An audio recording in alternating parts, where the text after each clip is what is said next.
This episode of The Witch Wave is brought to you by Ritual and Shelter. Looking for a magical place to shop and hold space? Check out Ritual and Shelter in Homewood, Alabama. Browse through their bookshelves covering topics of magical history, theory, and practice, as well as tarot cards and oracle decks from well-known artists, and even decks created by local witches in Alabama. From teas, tonics, and tinctures to toad skulls and tourmaline towers, you can find all of these and so much more on their witchy website, ritualshelter.com, or in person. So lather up that flying ointment and travel down to Ritual and Shelter in Homewood, Alabama, or check them out online at ritualshelter.com. Did you run out of flying ointment? Well, they have that too. Hello, my friend. I am often asked about how people can get even more witch wave and more magic in their lives overall, and I have the answer. You can join me over on the Witch Wave Patreon. This is how you can hear from me and my other magical guests on a weekly basis via my Witch Wave Plus bi-weekly bonus episodes. And you get the regular Witch Wave episodes ad-free, and you get detailed show notes for all of it. And all Patreon members also get access to my monthly ritual workshops, which you can attend live or watch the recording of at your leisure throughout the month. Rewards for some tiers also include magical merch and contests where you can win witchly prizes, as well as early heads up about my workshops before they sell out, and opportunities to work with me one-on-one. And all backers get access to our exclusive digital coven, where you can connect to a community of other wonderful Witch Wave witches around the world. So head on over to patreon.com/witchwave and sign up. It's a magnificent way to get more magic in your life and to support the show. Thank you so much. The world is filled with bewitching people, and you might be one too. Welcome to the podcast where art is magic, magic is real, and reality is stranger than dreams. I'm Pam Grossman, and this is The Witch Wave.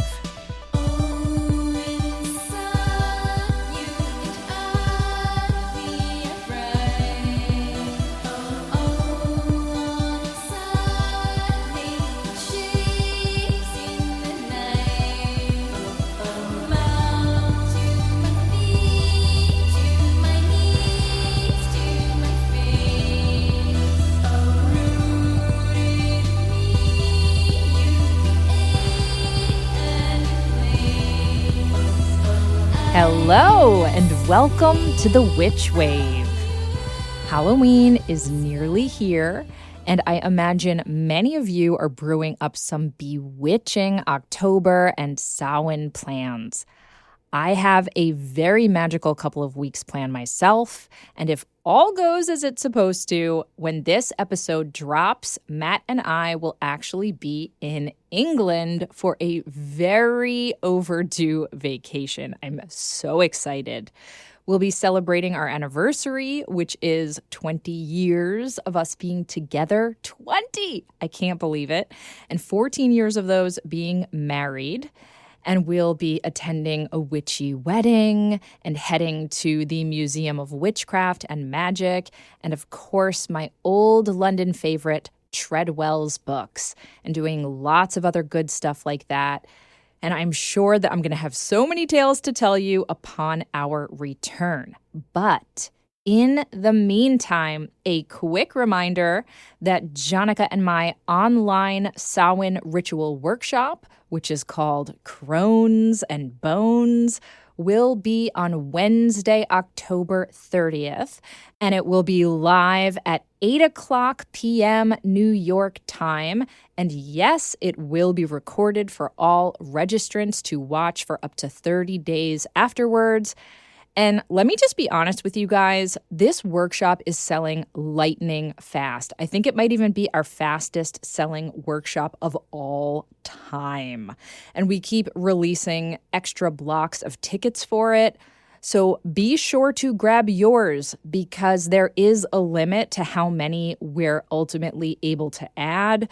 So make sure that you register as soon as you can if you would like to over at the link in my bio on my Instagram, which is at Phantasmophile, or at pamgrossman.com/events. It's going to be a really fun and really special and really meaningful one, all about the witch crone archetype and other bony deities of death. And death is the theme of today's show because I get to speak with an old friend and collaborator of mine, Morbid Anatomy founder, Joanna Ebenstein. And something I've always admired about Joanna is how she has made a space in which thousands of people around the world can get together, whether in person or online, and contemplate death. The culture of death, the rituals of death, the history of how human beings have navigated death. And she's done this through many different iterations of her Morbid Anatomy project, with a rare combination of scholarship, science, spirituality, sensitivity, and style. You know what? I'm going to add another S on there because I love alliteration. It is so smart. And ever since she and I met nearly 2 decades ago, she's remained committed to this mission of encouraging people to engage with death rather than ignore it, which is what many people, particularly many modern Americans, have been socialized to do. And through her work, she's proven that thinking about death deeply is not only fascinating, it's illuminating because it, paradoxically perhaps, makes living feel all the brighter and more meaningful. Death is certainly on my mind a lot these days. Not just because of spooky season, but between the war in Palestine and the recent U.S. hurricanes, let alone the countless other tragedies that have been in the news, it can sometimes feel overwhelming to consider how much loss humanity is experiencing right now. But by honoring the people who have died, as well as taking time to honor our own ancestors and personal beloveds who have crossed over, we actually give ourselves the ability to greet grief and to approach it as the act of remembrance, healing, and love that it truly is. And so for this coming Samhain, I hope, in addition to watching horror movies and gobbling gobs of candy, both of which I plan to do, by the way, I hope that you'll give yourself time to honor this holy day of death, to speak to the spirits, to thank them and commune with them and witch them well on the other side. Doing so is a gift for them, but in my experience, it's also a great gift for oneself because it helps us know that our relationships with those who are gone don't come to an end. They just shapeshift into another form. And it reminds us that we are so blessed to be alive right now in these perfectly imperfect bodies, getting to experience the wonders of this world, which are still very much present amongst all the pain. Joanna and I discuss this and so much more in our truly delightful conversation about befriending death. But before we get to that, let's check and see what's come through on the Witch Wire. Who is it? Witches. Donal writes, I hope this message finds you well, and thank you so much for your amazing podcast. I'm reaching out to inquire if you have any book recommendations that explore the intersection of goddess worship and socio-political activism. I would greatly appreciate any suggestions for books that discuss these themes and how the worship of the goddess can empower individuals in their social activism. Thank you for your time. Hi, Donal. Thank you for this gorgeous question, and also I hope I'm pronouncing your name correctly. I always appreciate when folks want to infuse their activism with magic and their magic with activism, and I appreciate it even more so right now because, as you know, here in the U.S., we have a monumental election coming up. And so I'll take this opportunity to remind my American listeners that in addition to casting your spells, you gotta cast your vote. Light your candles, make your offerings, yes, but please vote, vote, vote. I beg of you, do not sit this one out. Now, Donal, I'm not sure you are even in the U.S., so forgive me for using your Witchwire question to speak a little bit about the election, but I was moved to because there are many people who still think that politics and witchcraft are unrelated, but they are not, because they are both about power. They are both about how we think about power, how we cultivate power, who has power, and how we use our power to change the world in hopefully mindful, heart-forward ways. And when we can use our magic to strengthen our spirits and direct our intentions and power, whether through spell work, activism, or some combination thereof, we are using our spirit-given gifts for good. So I love your question about books that combine goddess worship with activism. And there are a lot of them that I'm aware of, but I'm just going to mention a few that come to mind that I really like. So the first is a book called The New Aradia, A Witch's Handbook to Magical Resistance. This is a book of spells and blessings by many different witches and writers, and it's edited by Laura Tempest Zakroff. And it's really powerful and really lovely and just an excellent collection of different activist and socially aware kinds of magical offerings that we can make. Now, this came out within the last few years, so it is a contemporary text, but it is nodding to Charles Godfrey Leland's legendary book of 1899, which is called Aradia, Gospel of the Witches. Aradia is a foundational text in modern witchcraft, and it's actually quite political, though some people miss that about it, because it's this beautiful sort of poem about worshiping the goddess Aradia, who, according to the text, is a goddess of witchcraft and is the daughter of Diana, the moon goddess, according to this telling. And there is a lot in it about how this Aradia will help you become liberated and free.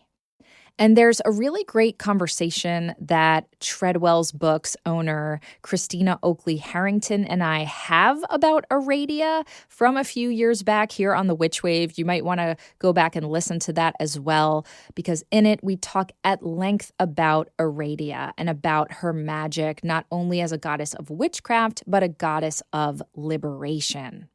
Another book I want to recommend is Starhawk's book called Dreaming the Dark, Magic, Sex, and Politics.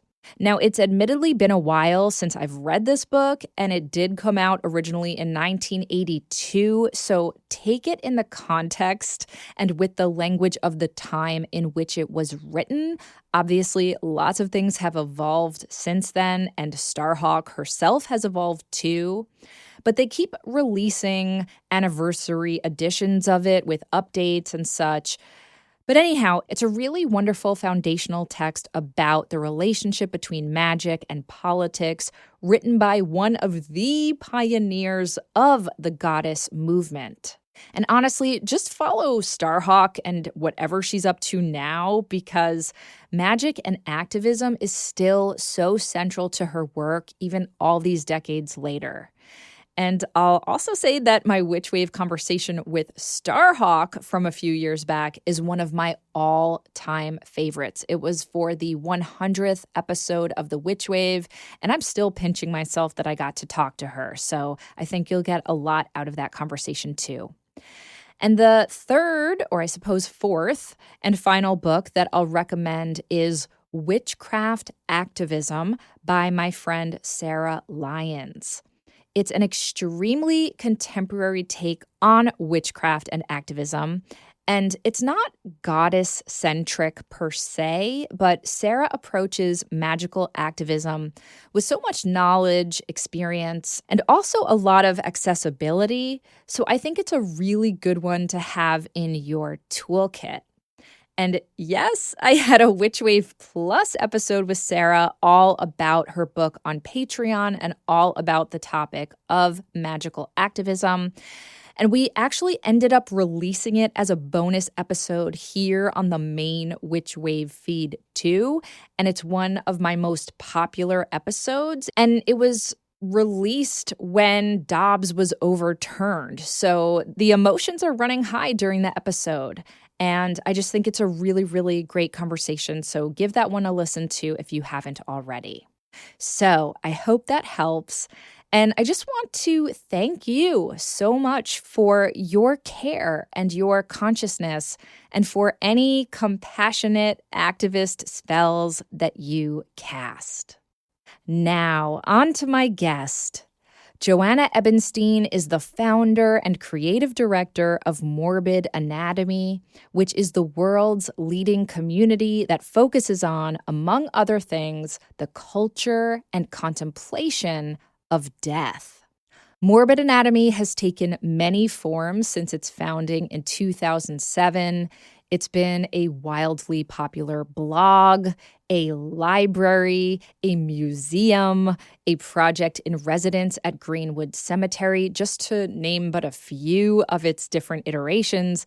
And it's currently both an in-person gathering space in Brooklyn's Industry City, as well as a thriving online community that features online lectures, workshops, and merch, as well as in-person experiences, including field trips, conferences, and other events. An internationally recognized death expert, Joanna is the author of several books, including Anatomica, The Exquisite and Unsettling Art of Human Anatomy, Death, A Graveside Companion, and The Anatomical Venus. Her newest book is Memento Mori, The Art of Contemplating Death to Live a Better Life. She is also an award-winning curator, photographer, and graphic designer, and the teacher of the many times sold-out class, Make Your Own Memento Mori, Befriending Death with Art, History, and the Imagination. Joanna and I first met in 2006, and I was honored to be one of the band of merry weirdos that she invited to collaborate with on Observatory, the Gowanus arts and event space for kindred oddballs, which existed from 2009 to 2014. Since then, Joanna has expanded and evolved her many projects, and I'm always in awe of whatever she makes and grateful our paths crossed when they did. Before we start, a quick content warning. Our conversation is on the whole very positive, but we do obviously talk at length about death, and in one segment specifically about near-death experiences. And so just in case that part of our talk is triggering for any reason, I just wanted to offer the reminder that you can call the Suicide and Crisis Hotline by dialing 988. Joanna joined me from her home in Mexico via Zoom.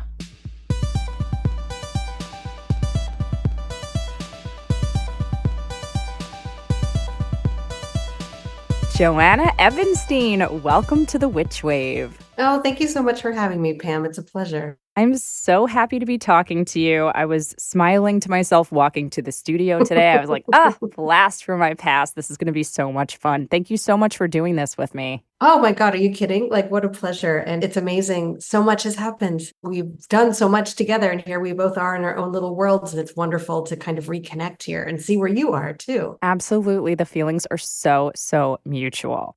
Well, by now, the listeners will have probably heard a glowing introduction about you, but I just want to start with this new book of yours because I have to say, on a personal note, it was such a rich pleasure for me to read. Oh. First of all, objectively, it is an excellent book. I absolutely love it, and I'm excited to dive into it. Pam. But on a personal note, I was just like, this is like Joanna's magnum opus. Obviously, you've had many other books that you've done, all beautiful, but this really feels like the culmination of your life's work. And I just felt overwhelmed with joy to see you firing on all cylinders and weaving all these strands together and creating a book that to me is completely unique, completely necessary, and so beautiful. So just huge congratulations. Pam, that means so much coming from you. I really appreciate it. And, I have written many books, but I was just saying to my friend Eleanor Crook last night, this feels like my first book in many ways. Like the other books were art books, and I love art books, but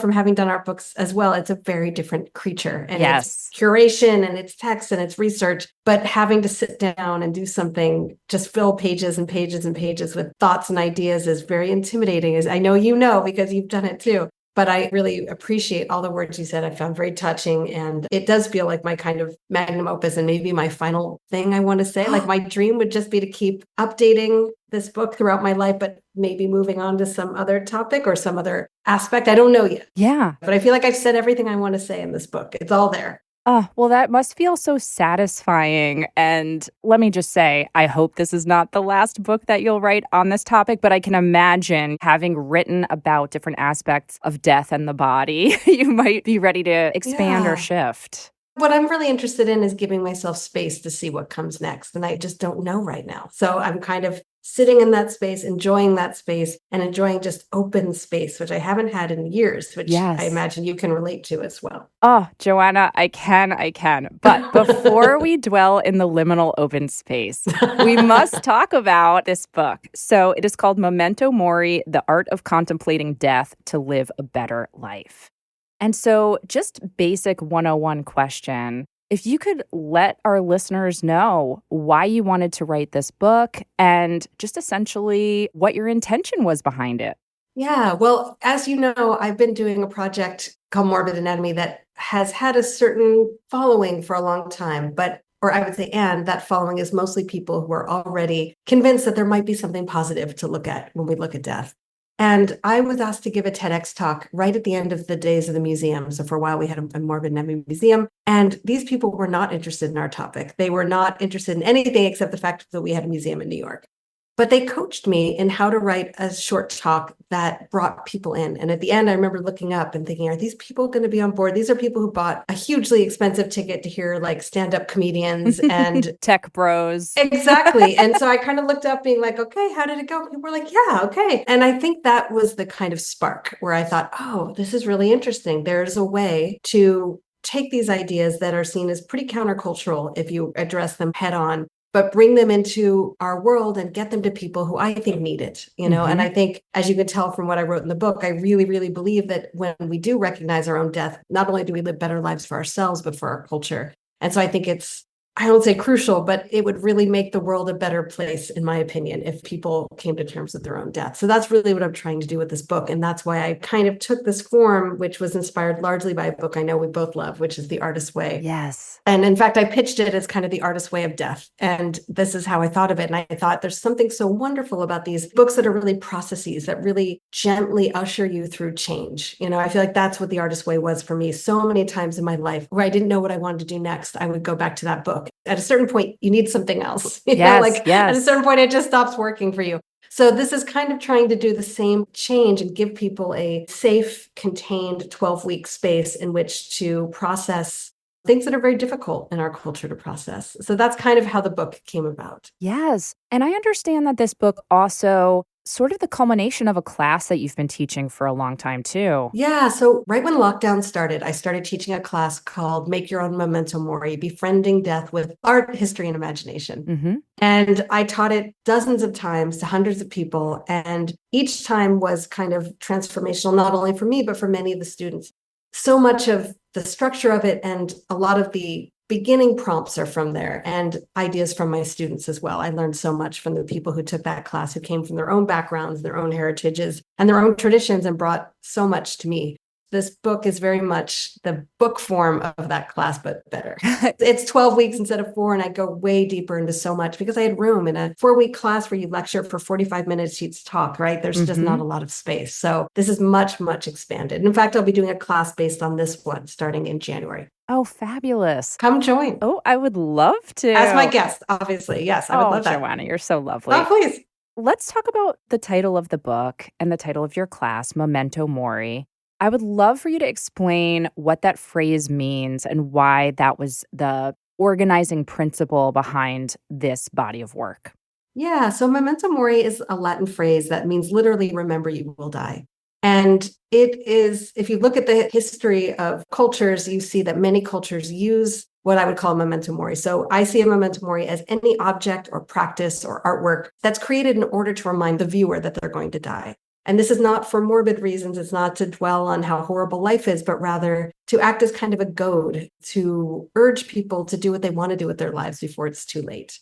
And that's kind of the whole basis of the book, is that by my opinion and my experience, that by looking at death, looking in the eye and acknowledging the brevity of our lives and the fact that we don't know when we're going to die, by holding that in our awareness, it helps us to make decisions that are more true to ourselves, in my opinion, than in my experience. So, one of the main kind of suggestions I give is when you're grappling with a difficult question, you might say, rather, do I want to do this or not want to do this? Do I want to do this with my time on earth? And I find by doing that, somehow it cuts through the confusion and it just makes everything super clear.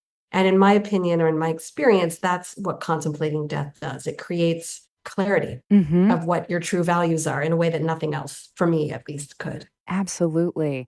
So the book is divided into 12 different chapters. And as you said already, your intention for the book is for people to really take their time with it and to do it week by week. So over the course of 12 weeks. And I think that's so beautiful. And every chapter, you have us focus on a certain theme, a certain aspect of death. Sometimes it is contemplating our own death, our own thoughts about death. Sometimes it's helping us grieve or send love or connect to our ancestors. And you not only give us like this beautiful sort of summary of each theme with a lot of historical examples, personal examples, and mythological examples, which I love. But then you give us all these different exercises and prompts at the end of each chapter too. So it really is both, a beautiful work of prose, but it is a workbook as well. And can you talk a little bit about why you wanted to do that format? Yeah.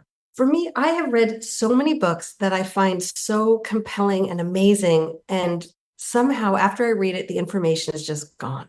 I don't know if you've had this experience too. And for me personally, I like to have a embodied physical, something that forces me to digest and to make it my own and to spend real time kind of synthesizing my own feelings. And I feel like when I personally do that, I get so much more out of a book. And so I thought I could just write it like a piece of prose. But then for me, that would go in one ear, not the other. Like, oh, that was a good book, or that was interesting, or whatever. And I really, really try hard with these journal prompts and exercises to create lots of different entry points for people who are attracted to different kinds of things. So there's more embodied things, there's like building altars, but there's also writing in your journal. So there's all these different ways in. But for me, that is my way that I can like metabolize the information. That's the perfect word, metabolize, and kind of digest it and make it your own. Like I think that is one thing I really love about the artist way as well, is that it's not just a book, it's also a process. And that's what one of the early readers said about the book. It's like, yes, that's right. It is a book and it's a process that will hopefully leave you feeling different at the end, maybe even transformed in some way. So, so, so beautiful. So I want to get a little bit more into the meat of the book. Is there a specific chapter that you found particularly engaging or that maybe flowed a little bit more? I know in my own writing, there's some sections that just are such a pleasure to write and others I really struggle with. Yeah. So I wonder which one kind of came the most fluidly to you, Yeah. which you're most excited to sort of bring into the chat. To my surprise, the chapter I most enjoyed writing was What Happens After You Die. I thought that one would be a challenge. What I really wanted to get across, one thing I've noticed from teaching these classes over the course of many years is people come in and a lot of people assume that science has proven that when the body dies, we die, that it's just a fact.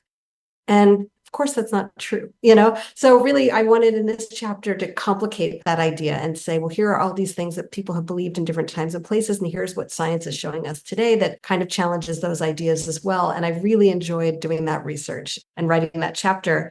And I would say the other thing I really, really enjoyed in the book, to my surprise, was writing the kind of more memoir-ish aspects. So in one part, I talk about getting lost. Basically, one Day of the Dead, Salvador Alguin, another friend of ours, right?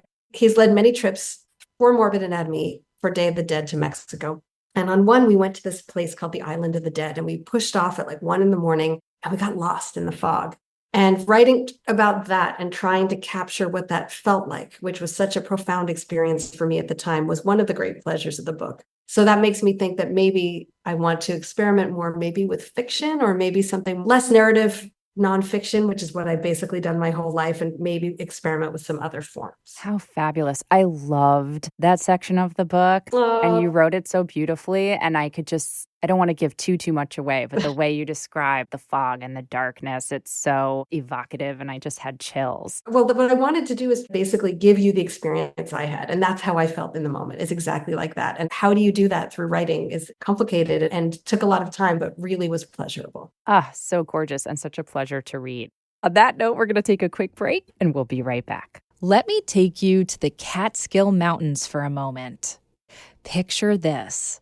You're surrounded by grandmother trees, pure water flowing from hidden springs, and in the distance, an old cabin with smoke rising from the chimney. It's here that a couple tends their garden, gathering lavender, sage, and mugwort to use in their craft. Inside, they've transformed their cabin into an alchemical workshop with herbs hanging from the rafters, oils and clays on the shelves. This is where the magic happens. It's the home of Tu et al., where making soap is more than just a craft. It's a way of connecting with the earth. And I am obsessed with this soap, let me tell you. And with names like Solstice, Blue Moon, and Artemisia, I'm telling you, you are going to be obsessed with everything they make as well. They use traditional alchemical techniques to transform pure water and plant-based ingredients into beautiful, handcrafted, cold-processed soaps.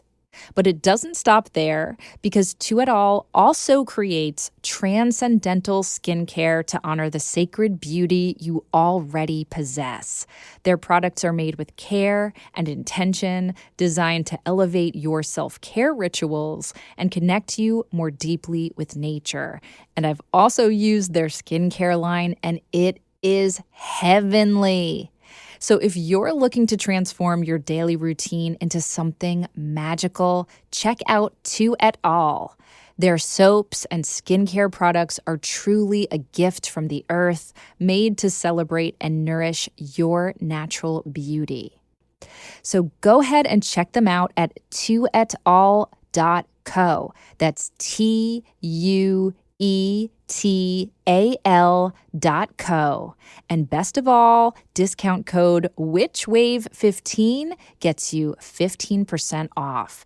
That's WitchWave, all one word, 15.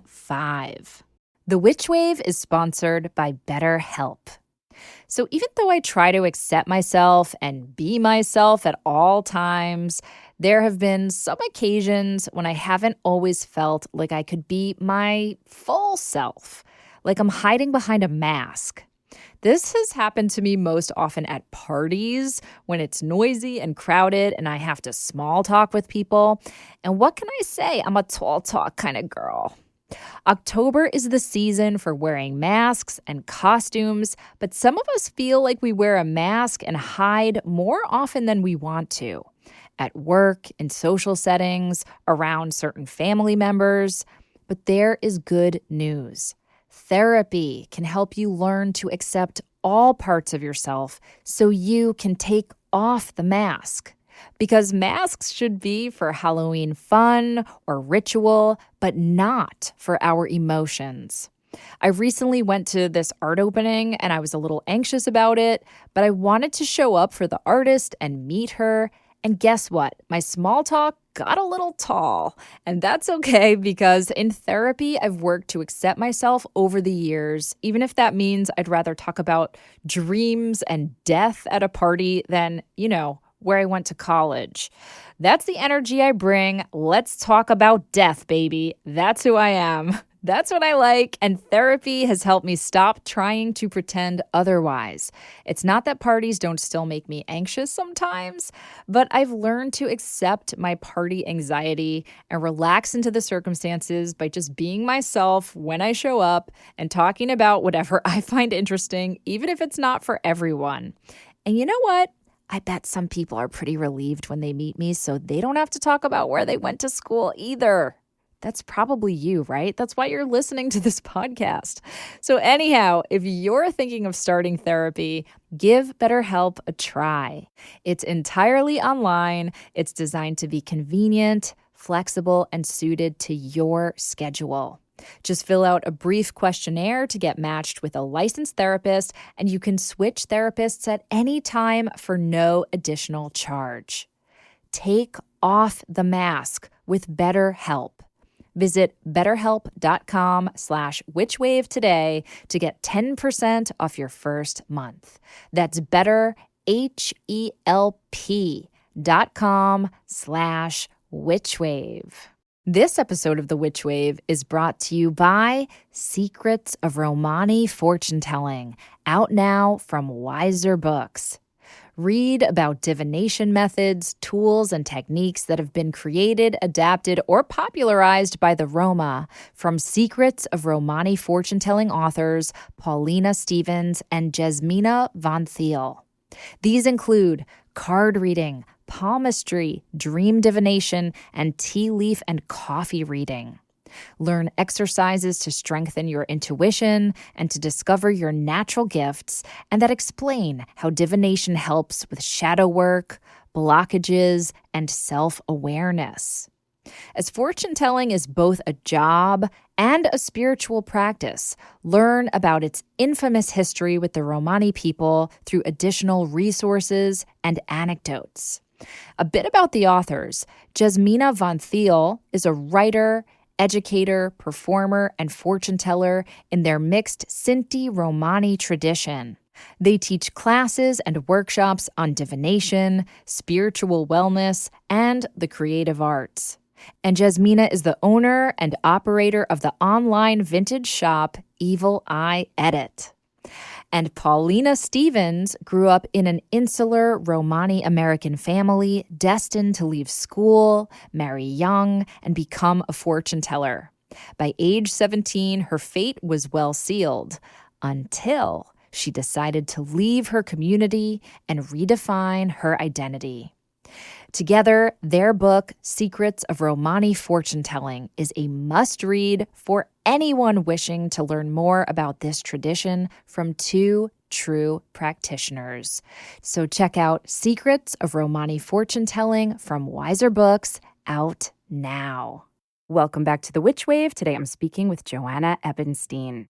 So, Joanna, confession, I did not take 12 weeks to read this book. I speed read it so I could be prepared for this interview, but I really do want to go back and take my time with it and do the exercises as you intended. But as I was reading, I was also thinking about a few friends in particular who have lost parents recently. And I'm watching these friends of mine who went through really unbearable loss. And I won't go through the circumstances. And they had a funeral, they had a memorial, whatever, but then they were just like plunged right back into their day jobs, into their lives. And I'm watching them now a couple months in really struggle with depression. And they're like, what's wrong with me? Why can't I just like get back to my life? I keep saying to them, because you're not supposed to. Like, it's actually really unnatural that after we experience a loss, we're expected to go back to normalcy, in quotes, right? I think it's actually quite cruel. And I think America in particular is really bad at grief and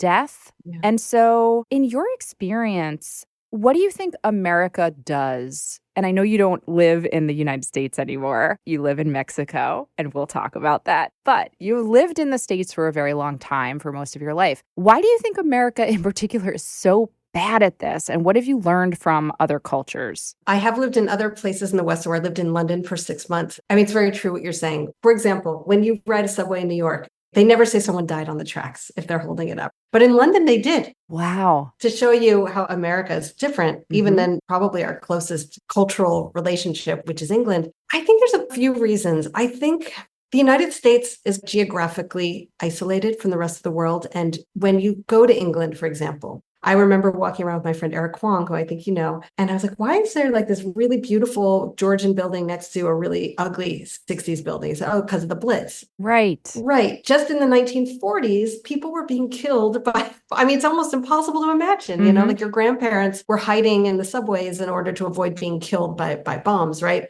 That's just kind of shorthand for saying, I think most of the world in the great wars that we had visual reminders of it. Basically, they had no choice but to grieve their losses, because basically they were rebuilding their cultures at the same time. And all these people were dead or coming home maimed, right? That was a big part of World War I. And the United States, I think, entered the wars later. So they had less death, but also it's so far away. You know, it just doesn't happen on our soil like 9/11 did and Pearl Harbor and the Civil War, but that's about it. So I think there's this aspect where we're really protected. We're almost cocooned in this world that just seems like every day is going to be like the next and everything is predictable, except for these little things we don't talk about, like mass shootings, you know? Right. And that's one thing that I think a lot about, because people always say, oh, you live in Mexico, isn't that dangerous? And I say, you live in the United States where anyone can get on a bus with a gun. Isn't that dangerous? Any school. Exactly. We're a death cult, essentially. Yeah. Well, and I think a death cult goes very hand in hand with a culture that doesn't acknowledge death. And I think also so many people came to the United States over many, many decades to start over and start a new life and to leave the old tragedies behind. And I think there's this like cultural investment in a rosy outlook. I mean, I grew up in California, which is like the worst of it. And I remember growing up and just like, it's all good. It's all sunny. And I felt very, very alienated from this culture. You know, growing up in a home where my grandparents were Holocaust survivors, that culture was not my culture, but that was the dominant culture of the United States. And maybe that has to do with the fact that capitalism is much more entrenched, I think, in the United States than it is anywhere else. There's really no sense of any dominant culture outside of commerce and buying and consuming. And what I say, just I try to be gentle in the book, but I do think that death salience or death awareness is the enemy of capitalism. Because if you were to think, okay, if I could die tomorrow, would I be working 60 hours a week to buy a Mercedes? Right. Hell no, right? Right. You wouldn't do it. It doesn't make sense if you're thinking about your death. But if you are denying your death and just thinking, oh, well, when I retire, I'll do the things I want to do, then you can live that life. Right. And just to be clear, and you make this point very astutely in the book, we're talking about the white supremacist, colonialist version of America. Like clearly this country has been founded on death. It's been founded on genocide. It's been founded on enslaved people and so on. And you make that point throughout the book. Well, I think it's really important. Yeah. But the dominant culture of white supremacist project, it really does deny death. And it also denies the death that we have caused, you know, throughout our history. Totally. And when we think about grief and the importance of expressing grief, which science is telling us more and more about now, right? And we think that our culture has not allowed us to express our grief at being both the oppressors and the people who were victimized. You know, like there's no formal way of expressing that. No wonder there's generations and generations of people that are just sick, inside and out. I also love the way in the book, you really address that tension between like materialist culture and we'll just call it broadly like spiritual culture or immaterial culture, ethereal culture. This is something I've been thinking a lot about in my own work in regards to magic.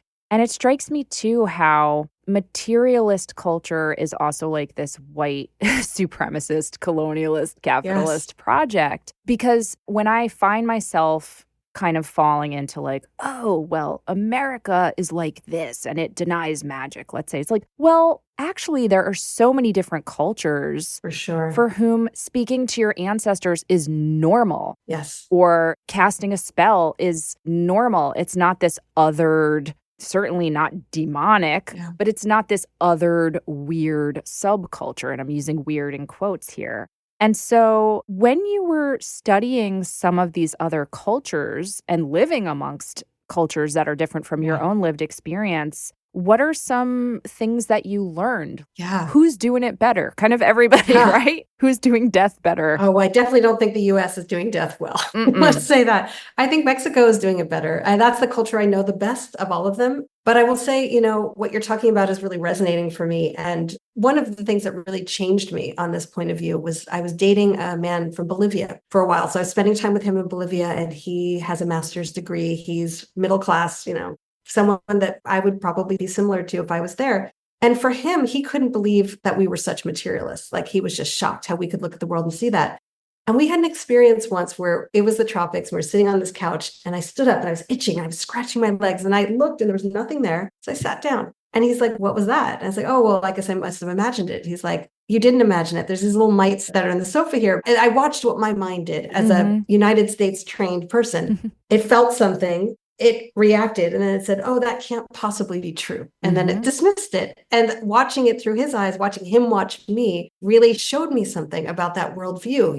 It's basically, I think it's a worldview in which we are alienated from our real reactions, our real physical and emotional reactions. My husband also is a Eastern trained meditator. And when we go to places, he'll talk about the feeling of the place. And through him doing that, I'm like, oh, I felt that too. But I just said, oh, well, that's just a feeling. So I think so much of it is cultural. It's not that it's not there. It's that we have been taught as a culture to say, oh, well, that's just, or, oh, that's just only, and those things now I pay the most attention to. If I hear my mind say, oh, that's only, then I say, oh, no, let's look at that. Like that's probably something really important that we're just not taught about in our culture. Do you know what I mean? Absolutely. I loved reading about your husband. I understand he's also a death doula. Which, like, knowing you for a long time, I'm like, this is so perfect. I'm just overjoyed that this is your partner now. I guess I'm just being nosy, but... Be nosy. It's okay. How did you meet? And was your shared love of death or interest in death one of the reasons that you connected to each other? We're a COVID romance. So basically, I was in Mexico when COVID hit, and I flew back, like, honestly, March 5th, 2020. I was the only one wearing a mask, but I was like reading the headlines. I came back and kind of my whole life fell apart at that point. I had basically between apartments, I was supposed to move into my new apartment that week, but because of COVID, suddenly it wasn't available. I had very little savings. I didn't know what I was going to do. So I ended up kind of couch surfing through COVID. There were a lot of people who went upstate to their other homes, and I kind of stayed in their homes. But at a certain point, I had to find a place. And Leticia Barbier, who was then my other half of Morbid Anatomy, helped me do some research, and she found this place on Craigslist that seemed kind of too good to be true. It was this Victorian or early 20th century mansion in Ditmas Park. I know your eyes got big. That's how I felt too. And when I saw the pictures, it was like beautiful woodwork and a porch and a backyard. And it was with 7 other people. I'm like, I don't know if I could live with 7 other people, but it was furnished and that's what I needed because all my stuff was in storage. So I ended up going and interviewing with them, and they were super interesting. They were all like graduate students and artists and bohemians. And I was like, this is amazing. So I moved in, and Brian was one of those people. So my now husband, Brian Malilo, and he and I would just kind of run into each other in the kitchen. And I was really interested at that point in meditation. And I would just ask him all these things about his meditation experience. And I was deep into reading a lot about Carl Jung and doing Jungian analysis at the time. And I was like, oh, that sounds just like we would call that this. And so we were just talking a lot about Jung and meditation. And that's how it all started. We just had these amazing conversations. I didn't know about his death connection at the beginning, but I learned through getting to know him better And his becoming a death doula came after we met, but it was because he'd had an experience where his mother had died of cancer when he was quite young. And he, with the help of his guru, nursed her through it or moved her through it, acted as a psychopomp. And it was such a profound experience for him. And this is what I hear from many of my students, that he wanted to spend his life doing that, helping other people to transition. Oh, that is so beautiful. He sounds absolutely amazing, and I loved reading about him. I'm so happy you brought up Jung. I'm having all these flashbacks to when you and I first met and bonded over our shared love of Jung, and I'm so happy that he's a real North Star in this book. So for listeners who might have a passing bit of knowledge of Jung, he's certainly come up on the podcast before, but why is it that you think he in particular is someone who you keep coming back to, particularly around the topic of death? I think it's a great question. I've never thought about it exactly like that. I can tell you when my friend Susanna McDonald gave me my first Jung book, reading it, maybe you had the same experience, Pam. It just felt true and right. And I felt like, God, this is what I would say if I was smarter. It resonated so deep in me. But then life happened. I kind of moved on. And then I kind of reacquainted myself with him when I was working on one of my books. So I was working on the anatomical Venus. So the anatomical Venus, for those who don't know, is this wax woman created in 18th century Florence, Italy, to educate the general public about human anatomy. And they're so strange and so beautiful. If you look one up right now, you'll see what I mean. And I read every academic article I could. I knew pretty much every fact you could know about the anatomical Venus. And then I sat down to write the book. I'm like, something is missing. I don't know what it is, but whatever I was doing for my research didn't answer my questions. And that's when I returned to Jung, and I intuited correctly that Jung provides a lens that allows for the rational and the non-rational, but in a modern scientific paradigm, I guess is what I would say. He gives primacy to those things that science and academia dismisses outright. He lets it all in, but through a lens of rigor. So that's like the main reason that I was attracted to him. Just to pause you there for the listener, and Jung, some of the things he's allowing for are the possibility that our dreams or that certain symbols that we might encounter, certain synchronicities or coincidences, that these all have deep meaning, that they are every bit as real, whatever real means, than, our material experiences too, right? Exactly. And he's doing all this in a rigorous academic way. So it's grounded. It's not new age. You know what I mean? So I was very attracted to that. And also he, of all the modern thinkers I've read, really talks about death in a way that mirrors our ancestors, I think. He's very wise about death. And what he would say, and I talk about this at length in the book, is that it's really important for each of us to come up with our own belief. He calls it our own myth about what happens after we die. And our conviction that this is our truth does not mean necessarily it's capital T true, but it means it becomes our North Star, as you so well put it, to kind of usher us through this process with meaning. And he's very, very invested in this idea of meaning, personal meaning. And this doesn't necessarily reflect, again, capital T truth, but it creates a life that is grounded, that has meaning, and that hopefully you have few regrets on your deathbed. Absolutely. So you mentioned the word ancestors, and one of my favorite parts of your book was reading about your own, I'll call it ancestor veneration practice. Listeners know that has become like a much deeper part of my own path too. Actually, over the pandemic, I got very invested in genealogy. I already had my witchcraft practice, but I confess like I didn't really connect to my ancestors in an intentional, informed way before the pandemic. And ever since I have, my practice has really enriched and deepened, and it feels like this exciting new part of my own growth. And so reading that you also have gone deeper with your own ancestral work, it just made me really happy. So can you talk a little bit about the ways in which you're connecting to your ancestors these days? Yeah. Well, one thing I tried to do in the book, because I think you hear the word ancestor veneration and you're like, oh, I don't know what that is. So I really tried to ground it and make it very accessible. And, basically I was saying every year at Thanksgiving, we go back to my grandparents' old home and we make the recipes they used to make. And that's our Christmas. That's what we do. When my grandparents were alive, it was very important to them. We've kind of carried this tradition on. And I see that as an act of ancestral veneration. I think we all have those acts.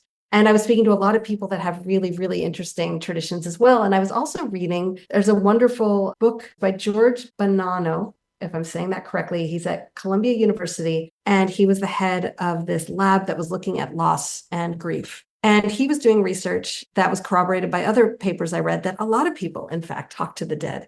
And when asked, do you think it's real? They say, well, that doesn't really matter. Right. It's actually something that many people do, like very high percentage of people. And I certainly do that myself. I have an altar where I have pictures of important people who have passed, and I spend time with them. I would say that. Yeah. And you also dedicate the book to Yes. both your husband and you write to my beloved ancestor. Is it Dina or Dinah? Dina, yeah. Ebenstein. Yeah, I'm looking at a picture of her on my altar right now. Yeah. I love that. So she clearly wants us to talk about her. Who is she to you? I think a lot of us have a special friend in the family, especially if we feel misunderstood as kids. Maybe you had someone like a grandparent that was less judgmental and more someone you could talk to about things you couldn't to your parents. And she was that person to me. She was also a Holocaust survivor, and she'd gone through a lot of intense grief. She didn't talk about it a lot. But what she did say to me as a kid that really, really captivated my imagination, I thought about it all the time. And maybe this is part of how I ended up doing this body of work, really. She lived in Vienna. And after Hitler's troops marched in, her best friend on the street refused to acknowledge her. And as a young person, being a kid, like 8 or 9, I just remember just chewing on that all the time. And I think that feeling that the world as we know it could end at any moment is something that maybe Jews carry more than non-Jews, because it is in our heritage. Like for me as a child, that was like the world changing, right? Like, oh my God, everything changes for you through something totally beyond your understanding or control. And I think in a way, that's a great metaphor for death. So I feel like she brought that into my life. And she also, I write in the book that she, at a certain point in her life, kind of felt like she was ready to die. And that taught me a lot too. She would talk to me about it. And she'd say, I can't say this to anyone else because they freak out, but I can say it to you. And I would say, well, it makes me sad, of course, but why can't you say this to other people? And that really started to radicalize me, getting me to think about why that was the case and how that had become the case, that something that was the most intimate thing and most important thing, arguably, you could talk to about another person become taboo, right? Yes. But also seeing this as an example is a beautiful thing, I think, because when we're young and we just want to live, it's very hard to imagine there will be a time when death could be a welcome friend and not a vindictive grim reaper coming to drag you off of the face of the earth. And that I thought was a gift as well, just knowing that there will maybe be a time if I live long enough when I'm happy, I'm content, and I just want to die. Well, hello, Dina, and thank you for that message. On that note, we're going to take another quick break, and we'll be right back. This season of The Witch Wave is brought to you by Black Phoenix Alchemy Lab. Good news. Black Phoenix Alchemy Lab, known by fans as BPAL, has been growing by leaps and bounds since the indie perfumer's relocation to Philadelphia in 2022. The lab's general catalog of perfume oils, hair gloss sprays, and beard oils continues to expand month by month, exploring a wide range of scent types and inspirations such as witchcraft, paganism, fine art, and classic role-playing games. For their Halloween 2024 collection, BPAL has adapted Sheridan Le Fanu's gothic horror masterpiece Carmilla into a prolific series of 21 perfume and hair gloss blends. This limited edition series also includes some Halloween-y beard oils, such as pumpkin spice and type AB negative, plus a wealth of other delights for those who love to summon the fall spirit year-round. Look for the lab's Instagram, TikTok, and YouTube for fresh updates, artistic inspiration, scent reviews, and more. Or you can dive in directly via their online shop located at blackphoenixalchemylab.com. This episode of The Witch Wave is brought to you by Mithras Candle, as it so often is. Fall is here, and with the cool autumn air and darkening evenings comes a radiant tool for creating the perfect sacred setting or cozy moment. Of course, I'm talking about my obsession, Mithras candles. These pure beeswax lights are inspired by the contemporary science of photobiology, along with the ancient pagan practices and cosmic mysteries. Mithras candles are handmade by my mythic and scientific pals in Philadelphia, and they come in traditional golden yellow and sensual black hues, with other colors and collaborations popping up seasonally.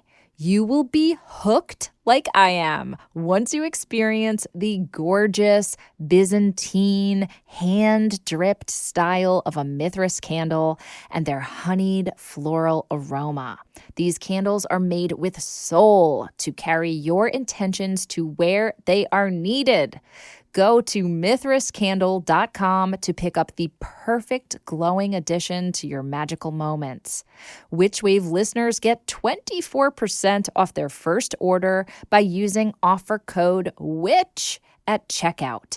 That's offer code WITCH at M as in magic, ITHRAS candle.com. They truly, truly, truly are the best. I love the podcast Missing Witches. Whenever anybody wants me to recommend another witch podcast, it's usually one of the first ones I mention. And so I'm always excited when hosts Risa Dickens and Amy Tarok have a new offering. And out now from North Atlantic Books is the Missing Witches Deck of Oracles. This magical new deck from Risa and Amy includes 52 cards featuring some of history's most inspiring witches, from Zora Neale Hurston to Hildegard to Mayumi Oda. Each card features an illustration and message on one side, and the other side shares each witch's story alongside an insight, prompt, or practice. The Missing Witches Deck of Oracles also includes an accompanying guide booklet. The deck and booklet are written for everyone, including feminist, anti-capitalist witches, artists, writers, and creatives, those new to and experienced with the craft who want to connect with real feminist magic and liberation, anyone looking for inspiration, insight, and empowerment. In addition to hosting the Missing Witches podcast, Risa Dickens and Amy Tarok are authors of the books Missing Witches and New Moon Magic. The Missing Witches Deck of Oracles can be used as a daily or weekly ritual, pulling one card or spread at a time. This is an opportunity to commune with real feminist histories and magic, and the deck presents each witch's story in potent and poignant spells that restore, inspire, and empower. The Missing Witches Deck of Oracles is out now, and lucky you, North Atlantic Books is offering listeners 30% off plus free shipping on the deck with code WITCHWAVE. That's all one word, all caps, at www.northatlanticbooks.com now through December 31st, 2024. That's northatlanticbooks.com with code WITCHWAVE, though please note this offer is limited to recipients with U.S.-based mailing addresses only. Check out the Missing Witches Deck of Oracles today. Welcome back to the Witch Wave. Today I'm speaking with Joanna Ebenstein. So, Joanna, you brought up Jewishness, and I am reminded of a conversation that I had a long time ago with a dear friend of yours, Evan Michelson of Obscura, and she is also a specialist in death culture, I would say, and certainly the objects around death culture. And I remember her saying to me, and you might have been there, Joanna, I'm trying to remember, I can see this conversation happening in the iteration of Morbid Anatomy when it was a library in this tiny space in the Proteus Gowanus Gallery next to Observatory. And I remember her saying, Jewish people, particularly Jewish women, tend to gravitate towards gothy, deathy, esoteric-y, occulty things. And I had never thought of it that way. But then I started, kind of taking inventory of the people in my life and who is attracted to this kind of material. Well, first of all, let's start with the Jewish aspect. That it's true that certainly people of all different backgrounds gravitate to this, but there does seem to be a lot of Jewish folks that tend to be, a little bit more interested in death or comfortable with death. I'm finding this in my own life, again, as I'm of the age when people's parents are starting to pass away.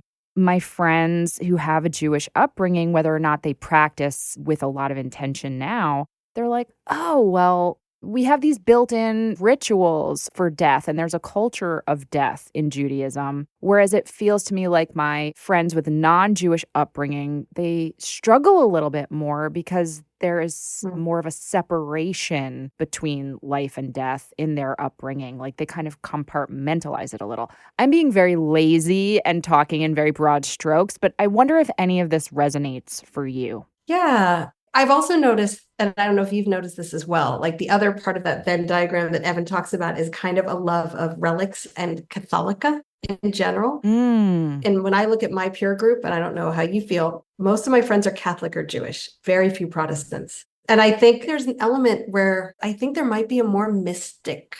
Protestants are very distrustful. And of course, these are broad strokes as well. We're being awful right now. Let's just say we're being awful and generalizing up the wazoo. We're generalizing. There are many exceptions. There are many exceptions. And I would say that Protestant culture kind of built itself on being less magical than Catholicism, not trusting that magical aspect, the saints and folk magic and things like this. Right. And I think Catholic and Jewish, I think there's a strong mystical and spiritual bent that we don't even talk about. Like I grew up Reformed Jew, so it's not anything my grandparents talked about, but I think it's in our blood. And I also think there's something for Jews, as I've studied more about Judaism with Evan Michelson, that we're really scholars at heart, right? A rabbi is a scholar, and a rabbi is not supposed to say what the rabbi before him said. He or she are supposed to come up with new ideas based on reading and thinking. And that is a very different way of being in the world than obeying dogma. Yeah, exactly. It's in our blood in this way to question, always to question and to learn and to think and to try to create systems of thought around what we're observing in the world, maybe. I think that's such a good answer, such an interesting answer. There does seem to be space held for mystery, for the not knowing. Yes. Because I think if there is a culture of encouraging debate and questions, as it is certainly in like rabbinical tradition, it's all about debating and questioning, that leaves room for the fact that like none of us really knows, do we? Right? And that's what death is. We don't fucking know. We don't know. Yeah. We don't know. And isn't that amazing? Yes. And that's kind of what I hope this book will do for people is when faced with mystery, we can be afraid. And we can also be excited. Yes. You can be both even, like maybe there's something frightening, but isn't it kind of amazing that we don't know what happens after we die, that every single person who's ever lived has died and we don't know what it is. Exactly. Isn't that kind of amazing? I think it's incredible. I think it's amazing too. And I loved the section in your book on near-death experiences, or NDEs.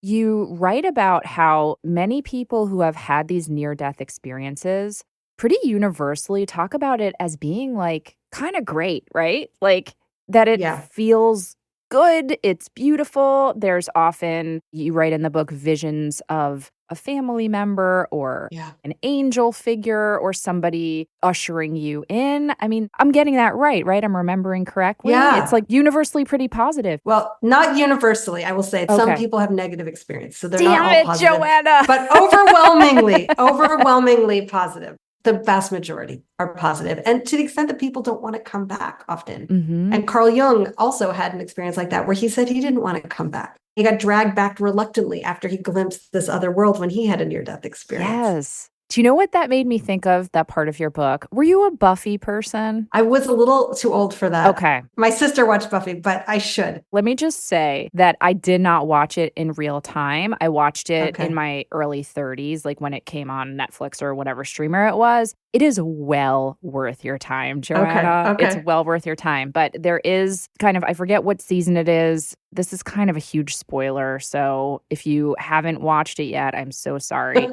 Buffy experiences what you're talking about with Carl Jung, where she has an otherworldly experience. And when she comes back, everything is just dim and painful. Yeah. And so I can understand how that is in some way comforting, because this idea that death isn't so scary and awful, that potentially it is something that's so wonderful that it's hard to come back from. Yeah. It's hard to have a body, isn't it? I find it hard. I mean, I find life on Earth pretty challenging. I don't know about you, just like trying to make a living and worrying about your retirement and all these things that you're supposed to do when all we want to do is write books and, have a nice life. I find it very challenging. Definitely, but also such a gift. Yes. I want to circle back to something when we're talking about who tends to gravitate towards topics of death.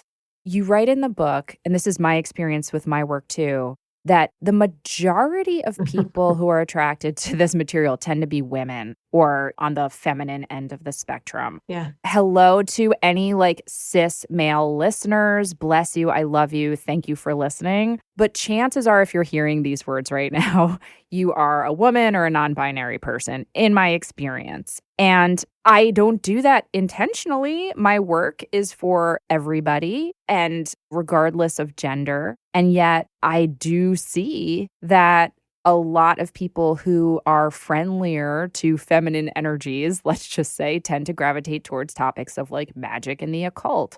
And it seems like that's true of death as well. And you write about that in the book. So can you speak to that for a moment? Yeah. Yeah. What you say is definitely true, to the extent that when I teach my Memento Mori class, many times there will be someone in the class that says, can I just ask, why are we all women? Mm-hmm. And so I've had this conversation many times because of this, right? So I say, okay, yes, let's talk about it. I don't have a clear answer. What do you think? So when I answer, I'm compiling a bunch of responses that I've had over the years. So here are some thoughts I have. I think that traditionally, at least in Western culture, and I think in matriarchal culture as well, as far as I know, it was women's role in culture to be the memory keepers and to honor the ancestors, probably to care for the bodies of the dead. Certainly it was in the 19th century in the United States and in ancient Greece and Rome, right? So I think women are part of that death culture. They're the glue of the death culture, in fact. Women are also, through their bodies, linked more to the cycles of nature than men. I think whether we like it or not, we menstruate. And until recently, whether we liked it or not, we got pregnant.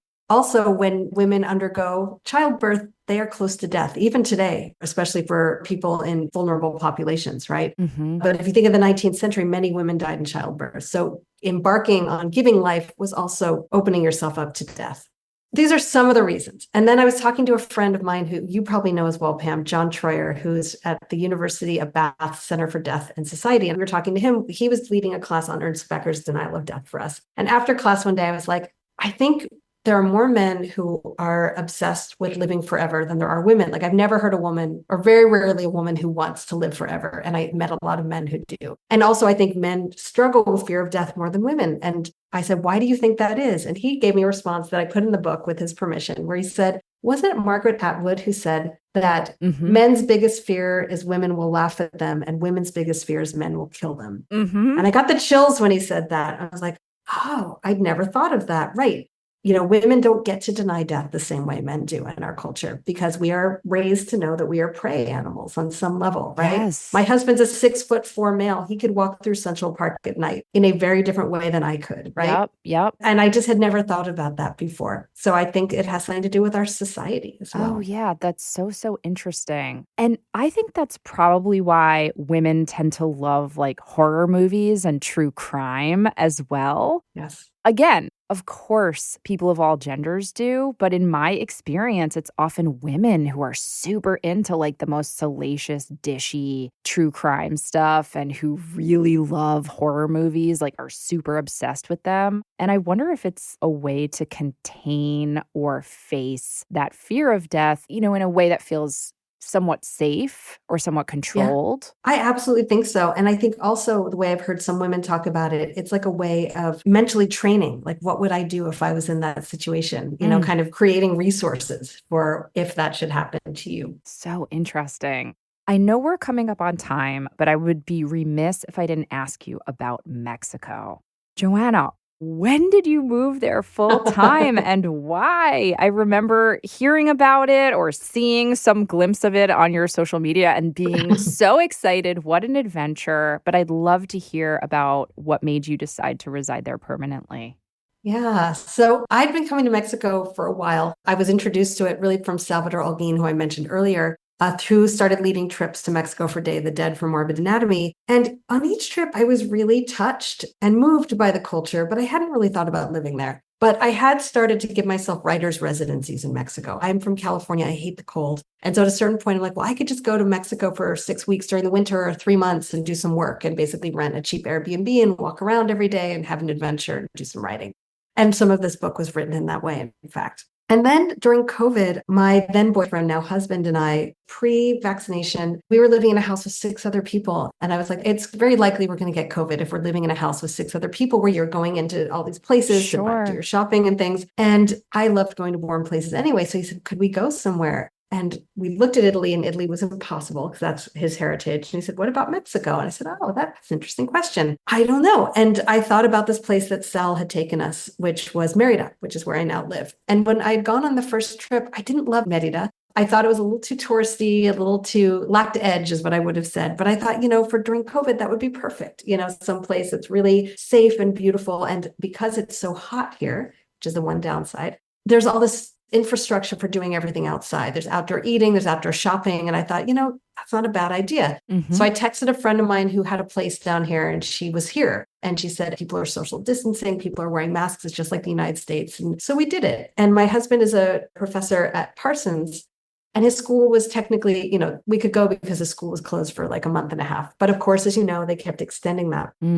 So every time they extended it, we'd turn to each other and say, well, do you want to go back to New York? No. Do you want to go back to New York? No. So we just kept staying. We ended up staying almost 6 months. And one day during those 6 months, we had gone to this incredible nature preserve. We saw flamingos and we're eating lobster on the beach and picking up shells in the water, seeing frigate birds flying overhead. And I just turned to him and I was like, is it just me, or is this just objectively better than New York? Like, why would we go back? Like, I don't understand. Like, and I feel like New York is one of those places that when you're there, it's hard to imagine anywhere else. I think it's only because we were gone for so long that we realize, oh, there's all these other ways you can live and they're all right, And so that was how it started. And then we found this incredible property. And then weirdly, this is a crazy synchronicity, I got part of my inheritance in advance from my father in my bank account, basically while I was here looking at this property. And I was like, wow, we actually could do this. We could actually buy a house. It's a sign. I know, that's how I felt. I mean, it felt like it was green light, green light, green light. There was no way we could say no. I would regret it on my deathbed if I didn't try it. There you go. It was scary, obviously it's anxiety producing and challenging in lots of ways to make a move like that. But I love it. I love living here. I love our home and I love Mexico. And going back to what we were saying about kind of Jung and the non-rational, like Mexico, like Bolivia, is a place where magic is just alive in a really prosaic way. It's not talked about as anything special. It's just part of culture. They embrace the non-rational elements of life. And there's a lot of soulfulness. My interactions with other humans are so beautiful in a way that they were not in the United States. And I hope you will come visit and I will show you. I love it here. Oh, I'm so happy for you. I'd love to take you up on that. Please. In our final moments together, this episode is going to air sometime in October. Certainly in the Western world, that's a month that is associated with the veil being thin. And in my practice, we celebrate Samhain, there's Day of the Dead, and many, many other iterations of this kind of holiday where people are invited to engage with the other side and to communicate with our ancestors and perhaps other kinds of spiritual entities. So, do you know yet how you're going to be marking that occasion? And can you recommend a way that somebody who maybe doesn't have a practice of connecting with the dead, how they might embrace this time of year? Yeah. So what I'll be doing this year is what I do almost every year, which is I join Sal on his Morbid Anatomy trip for Day of the Dead. So this year we're going to Oaxaca and there's still tickets available. I don't know if there will be by the time this airs, but it's always been a transformative experience for me. So Sal is a scholar with a background in looking at the visual history of death in Mexico. So he brings that lens and kind of curates a trip around that. So we'll be going to cemeteries and doing all sorts of things. So that's what I will do for Day of the Dead this year. If people can't travel to Mexico, I would actually recommend watching Coco is not a bad substitute. Such a sweet movie. I love It's such that a sweet film. movie. And it captures, like when I saw it with my mom, the first look you have of the cemetery all lit up for Day of the Dead, which they capture so beautifully. My mom said, "Is that really what it's like?" And I said, yes, he nailed it. It's exactly what it's like. So I feel like that is another way, a low threshold way. One might also put a photo of their loved one out. Maybe if you have an altar, or even if you don't have an altar, just put it somewhere prominent and start looking at it and engaging with it in some way. You might leave offerings of food and drink that they loved, or play some music that they loved. Read a book that your ancestor loved, or read about them if it's someone you didn't know. Those are just some things you can do. Perfect. I don't know why I got chills when I heard you talking about all of those different practices, but it's interesting in my line of work because I'm often working a lot, especially during this time of year. I really have to set the intention to not just lead and guide other people, but to make space for my own practice. And so I really appreciate the reminders of even the most simple things that we can do in order to connect. I think that people are really going to be inspired and moved to do that. And for those listening, if you haven't yet tried to connect to your ancestors, you can literally just say hello and speak their name. You can light a candle. It doesn't have to be some elaborate, lavish ritual, right? I mean, or even make a dish. I feel like I keep my grandmother's memory alive by making dishes she used to make. There's so many things you can do. If it makes you think of them, makes you feel connected to them, that is ancestor veneration as far as I'm concerned. 100%. So, Joanna, usually I end episodes by asking what's next, but I think we should circle back to the liminal space we started and just celebrate the fact that you're not sure what's next. And I just want to offer you the words of, let's call it a blessing. May you just embrace this spaciousness right now and allow for whatever magic is going to flow through. I know whatever you do next is going to be incredible because it always is. You're so sweet. Thank you, Pam. Of course. And I'm just so happy to spend this time with you. Congratulations on the new book. And next time you're in New York, not during winter, but when it's warm enough, do let me know and we can get a drink. That would be so fun to reconnect. I would love that. And thank you so much for having me. And thanks for all of you for listening. And thanks for being interested in my project. I really appreciate it. That's it for the show. Thank you again to Joanna Ebenstein for sharing her magnificently morbid mind with me. Do you have questions, feedback, need some witchly advice, or just want to share something magical that happened to you recently? Drop us an email or voice message over at witchwavepodcast@gmail.com. We'd love to hear from you, and you just might make it on the Witch Wire. The Witch Wave is a Phantasmaphile production written and produced by me, Pam Grossman. This episode was recorded, edited, and mixed by Josh Wilcox and/or Walter Nordquist and myself. Our theme music is the song Hand and I by Lycanthia. Our new Witch Wave logo was designed by Thunderwing. Special thanks go to Matt Freeman, Laura Antal, and Cece Pascal. You can check out information about this and other episodes on our website, and now buy Witch Wave merch at witchwavepodcast.com. You can follow us on Instagram and Facebook at witchwavepod, and you can check out my witch emoji for iPhone by going to witchemoji.com or downloading it in the App Store. My books, Waking the Witch from Gallery Books and Witchcraft from Taschen, are available everywhere now. And if you want more Witch Wave or you would just like to support the show, please join us over on Patreon. That's patreon.com/witchwave. Thank you so much for listening. Witches are the future. I'll catch you next time on The Witch Wave.